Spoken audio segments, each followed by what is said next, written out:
अगर जय हिंद। साथियों, आज 115 दिन करीब हो गए हैं किसान आंदोलन को। आंदोलन चल रहा है। इसके आंदोलन को सरकार और प्रशासन कोई इस पर ध्यान नहीं दे रहा है। ऐसा लगता है कि देश में कोई विरोध में ही नहीं है, जबकि किसानों की जमीन गिरवी जैसे रखी जा रही है और पूरे देश में किसान आंदोलित अपने जमीन को लेकर, और इसके साथ साथ इस देश में जो इस अन्न भंडारण से जो साइड इफेक्ट और जा रहा है आम पब्लिक पर, आम जनता पर, पूरे देश के लोगों पर, कि जो खाद्यान्न बहुत महंगा हो जाएगा, तो उस पर भी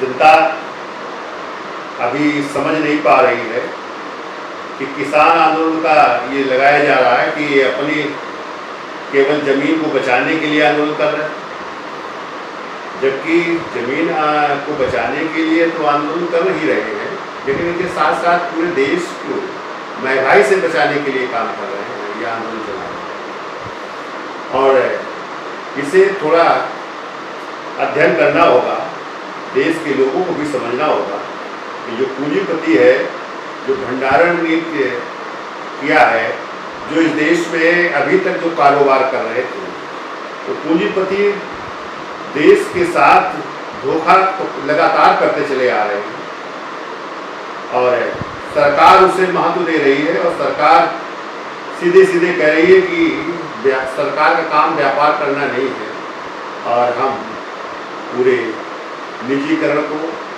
या इन पूंजीपतियों के हवाले देश की संपत्ति को कर देंगे और जो पूंजीपति के हिसाब से देश चलेगा। तो इस पर जो है देश का विकास बढ़ेगा नहीं, रुकेगा। इसे भी समझना होगा कि लोगों को काम से दूर करने की स्थिति पैदा हो रही है और जब काम से दूर लोग हो जाएंगे तब जिम्मेदार उसका या ये पूंजीपति उसका फायदा उठाएगा और पूंजीपति के द्वारा अगर देश चलेगा तो ये उसी तरीके से होगा जो राष्ट्रसत्ता में हुआ करता था। ये लोकतंत्र का माने खत्म हो जाएगा। लोकतंत्र के माने अभी तक पूरे देश का नेतृत्व, पक्ष विपक्ष का, सभी लोगों के हितकारी करने के प्रयास में रहे, गरीबी से दूर करने के रहे, अशिक्षा से दूर करने के लिए रहा। ये सरकारें चलती रहीं और उसके लोग घोषणा भी करते रहे कि हम इस देश में हर व्यक्ति को शिक्षा से जोड़ने का काम करेंगे और जो उसे विकास से जोड़ने का काम करेंगे, लोग गरीबी से उबारेंगे, हर व्यक्ति को स्वतंत्र जीवन जीने का मौका मिलेगा। इसमें धर्म और जात से अलग होकर यह देश एक वैज्ञानिक तरीके से सबकी बराबरी को लेकर उसके कार्य और उसके विचारों पर आधारित करेंगे देश को। लेकिन आज तक केवल ये कहते तो चले आए, लेकिन जो फासीवाद की बात करते हैं, जो सेकुलर की बात करते हैं, तो सेकुलर सिस्टम जो है वही फासीवाद को जन्म दे रहा है, क्योंकि आज तक लोकतंत्र को सही रूप से समझा नहीं गया है, लोकतंत्र को सही तरीके से समझाया नहीं गया है। लोकतंत्र के माने इस देश के सत्ता को चलाने वाले लोग, सरकार को चलाने वाले लोग लोकतंत्र को न समझने का काम किया है। जब लोकतंत्र का तो सीधा मामला है कि हर व्यक्ति का प्रतिनिधित्व होना चाहिए, ये प्रतिनिधित्व सवाल लगता है। और जब हर व्यक्ति को प्रतिनिधित्व से जोड़ेंगे तो वोट का मूल्य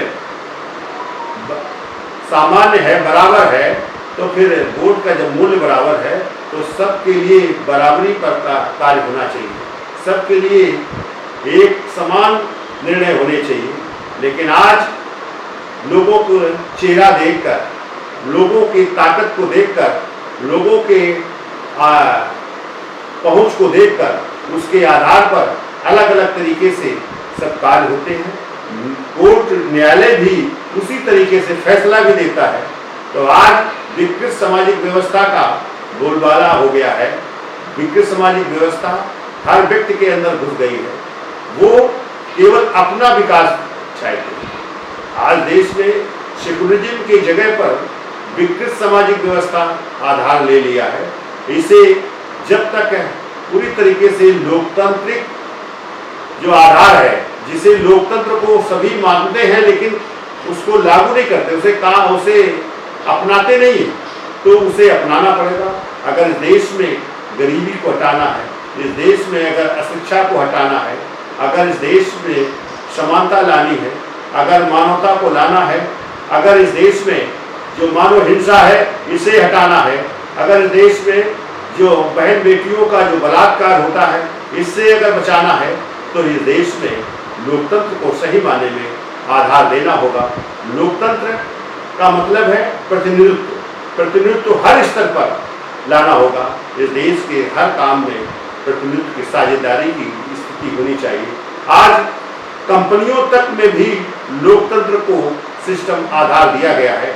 अगर कंपनी बनती है तो उसमें कई लोग होते हैं, 7 लोग, 11 लोग, 3 लोग, इस तरह की कंपनी का गठन होता है। तो फिर गठन जब लोगों से जुड़कर हो रहा है, प्रतिनिधित्व के आधार पर हो रहा है, तो उसमें काम करने वाले एकाधिकार को खत्म होना चाहिए। एकाधिकार अगर खत्म होगा तो सही मायने में प्रतिनिधित्व लागू होगा। जब प्रतिनिधित्व लागू हो जाएगा तो फिर इस देश में सारी स्थिति ठीक होगी और हर व्यक्ति इस देश में काम से जुड़ेगा, हर व्यक्ति को काम से फायदा मिलेगा। तो फिर इस देश में बराबरी आएगी, या देश सबका बनेगा, या देश सबका भारत मजबूत भारत बनेगा, या देश लोकतांत्रिक व्यवस्था से सबका विकास करेगा और सबके खुशहाली लाएगा। इसलिए इस बात को हमें समझना होगा और हमेशा इसे प्रतिनिधित्व के आधार पर हमें काम करना चाहिए, प्रतिनिधित्व के आधार पर लेके चलना चाहिए। प्रतिनिधित्व को कई तरीके से डिफाइन किया जाता है, तो इसलिए अब अगले दिन इस पार्ट को बात करेंगे। बहुत बहुत धन्यवाद सभी को जो आप बात सुने, इसको आप सही तरीके से समझें, इसको सब्सक्राइब करें और सभी से को शेयर करते हुए इसको आगे बढ़ाएं। बात को हम सभी लोग मिलकर इस काम को कर सकते हैं। धन्यवाद साथियों। जय भीम, जय भारत। धन्यवाद।